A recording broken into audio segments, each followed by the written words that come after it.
Greetings from Christmassy Bournemouth. As we said previously, we're going to look at steps that you can take over this season to reach out to those around you with the good news of Christmas. The first thing I want to talk about is the humble carol, because the good thing about Christmas carols is that you can sing Christian doctrine and people don't even realise it. They often get the Christmas shivers, especially when they hear choristers or something like that, and it links them to their own childhood and songs that they remember.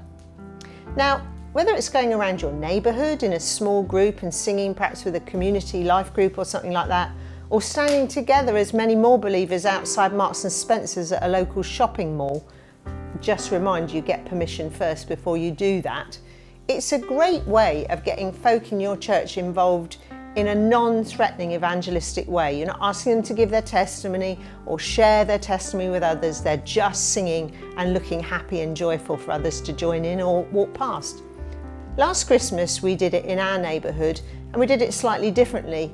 We got lots of people joining in. We passed out carol sheets to different neighbours, and together we met at a certain time and we sung out truth across the street to one another out in the dark. It was an amazing, wonderful, simple event, and little gospel seeds were sown. The second step is it's also an amazing time to have Christmas hospitality to your neighbours.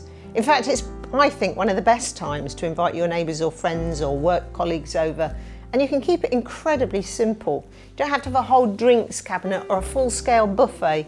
You can just have mulled wine and mince pies and say, please come over to my home and share some Christmas hospitality.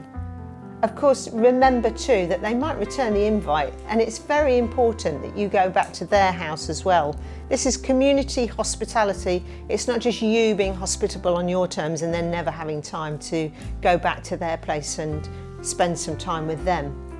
It's not about making people go to church. It's just building that sense of community and hospitality across the place where you live or work.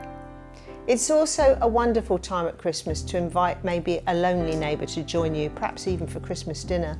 We have a neighbour near us and she often comes in over this time for drinks or nibbles and just to spend time with her when she would often be on her own.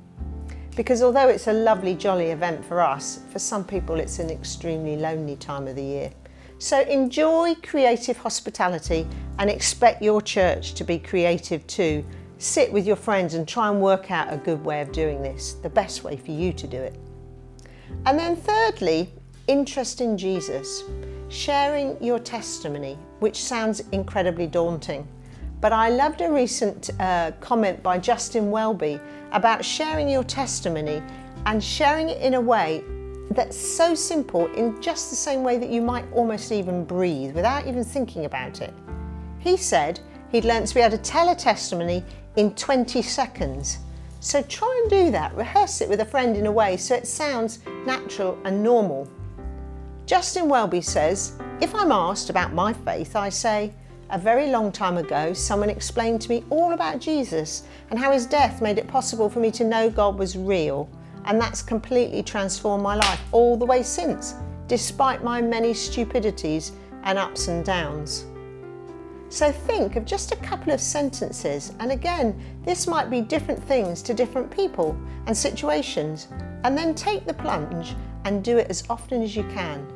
It could be a major, or it could be just a little signpost for people, or just a way of saying, look, I'm a Christian and Christmas is something slightly different for me. It might be something as simple as, Christmas is exhausting, there's so much to do.